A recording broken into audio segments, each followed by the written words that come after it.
दोस्तों, भोजपुरी हो या बॉलीवुड हो, रोज रोज ऐसे ऐसे खबरें आती रहती है जिसे सुनकर आप हैरान होते रहते हैं। आज आपको ऐसी खबरें बताने जा रहा हूं जिसे सुनकर आप हैरान नहीं बल्कि हरकम मच जाएगी आपके अंदर।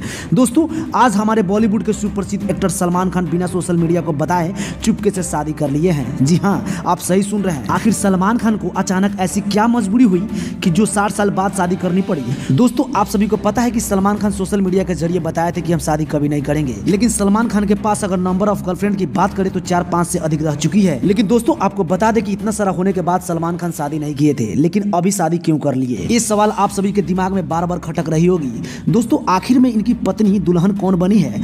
बॉलीवुड की एक्ट्रेस है या कोई और? इस सारी खबरों की जानकारी बताएंगे हम इसी वीडियो में। इससे पहले इस चैनल को सब्सक्राइब कर बेल आइकन घंटी को दबाकर इस वीडियो के साथ बने रहिएगा। दोस्तों, आपको बता दें किसी ने सलमान खान को ललकार दिया था मर्दानगी को लेकर कि आप मर्द नहीं है, इसीलिए आपकी शादी नहीं हो रही है, जिसके कारण सलमान खान ने अचानक शादी करने का फैसला ले लिया और बॉलीवुड की बहुत ही सुंदर अभिनेत्री सोनाक्षी सिन्हा से इन्होंने शादी रचा लिया है। दोस्तों, आप सभी को तो पता है कि सोनाक्षी सिन्हा एक बिहार की एक्ट्रेस है जो कि पूरे बॉलीवुड में जाकर हरकम मचा दिया है। दोस्तों, आपको बता दें कि सलमान खान और सोनाक्षी सिन्हा काफी दिनों से रिलेशनशिप में रह रहे थे और एक पे एक हिट फिल्में इन्होंने बॉलीवुड को दिया है। यही कारण है कि ये दोनों आज अचानक से शादी रचा लिया है।